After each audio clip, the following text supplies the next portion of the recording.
I'm Jo, and I'd like to tell you about the last holiday which I took, which was in February 2020. I went to the country of Romania and to the region of Transylvania. We flew into the city of Cluj-Napoca, which is the second largest city in Romania, and it's a lively student town with a lot going on. This is the Cathedral Square in Cluj. There's a statue of a famous king on a horse. It's a huge statue. And you can see here, there are lots of pavement cafes.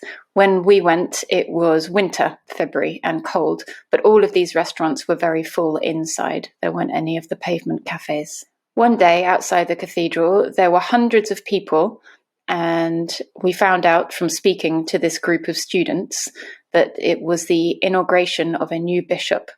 These students were wearing their traditional Transylvanian costumes, and they posed for this photo for me.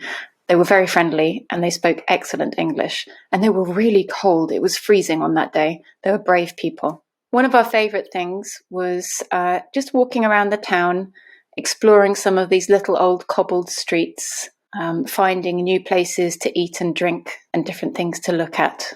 I loved this traditional old architecture. In contrast to the cobbled streets, in the suburbs of Cluj, there are these massive Soviet-style apartment and living blocks, and there are big, wide boulevards. This Soviet style is something, I used to live in Moscow, so I'm used to seeing this, but it was different to see it in Romania rather than in Russia. As we were walking the streets and finding new interesting places, we came across a steampunk cafe with amazing decorations. I loved this lamp of a deer's head with an eye patch, all kind of wired up. And in one of the steampunk cafes, we found this hot chocolate, which is unlike hot chocolate I have ever seen or tasted before. And behind it, you can see the steampunk clock. I went to that cafe 3 times for that hot chocolate. It was one of the highlights of my stay in Romania.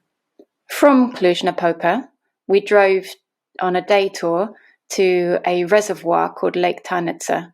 It was formed by a dam in the 1970s, and we went kayaking. It was quite a cold day in February. Fortunately, there was no ice, but you can see how calm the water was, so there was no chance really for us to fall in. So here you see us sitting on top of a hill that we climbed up to eat our lunch after the kayaking. This is where we'd been kayaking earlier in the day. Our next trip was to a very steep gorge with a name that I can't pronounce. We hiked along this gorge for a couple of hours following the riverbed. From this photo, you can see how steep the sides of the gorge were. Down here is the little river which was running.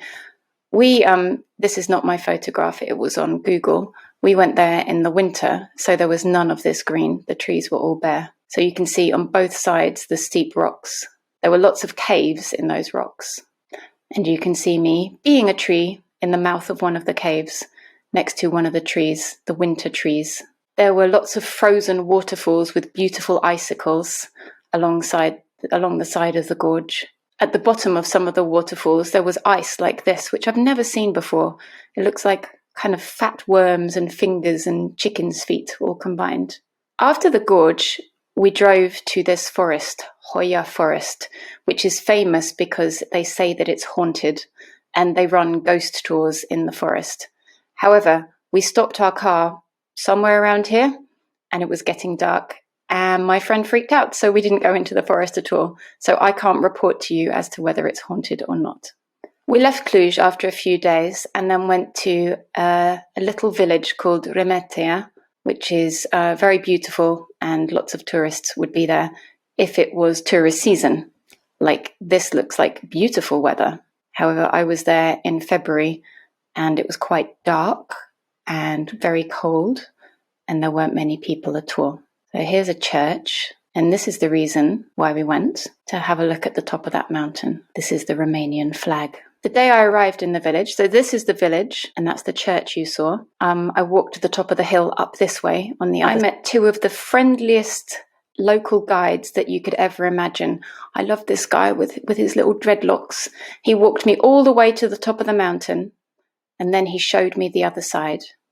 So the following day, from the village, we took a trail up here and along here and up to the top. It looks like a beautiful place to go. I say it looks like a beautiful place to go because when we got to the top, this is what we saw: snow and cloud.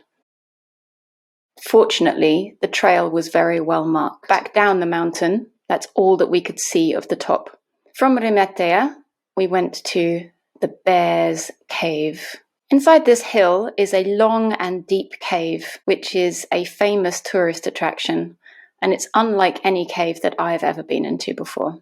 The cave is very well set up for tourists, so there are metal walkways all the way through, and there are electric lights all through the ceilings. You walk along this way, and after about maybe 10 minutes, you get to the back of the cave, passing by lots of incredible stalactites and stalagmites. They look like candles. Some of it looked like it was a cathedral, and some of it looked like Gaudi architecture. At the back of the cave, you see this skeleton, which is the skeleton of a bear after which the cave is named. Then you are taken back out of the cave and out into the bright sunlight, where there are locals selling their produce. Now, I bought, I think it was this, some walnut jam, and from some of these bottles, I bought some palinka, which is the local alcohol, which I still have. I'm waiting for the end of lockdown for a party. So we all look forward to that. Thank you for joining me on my little trip around Transylvania.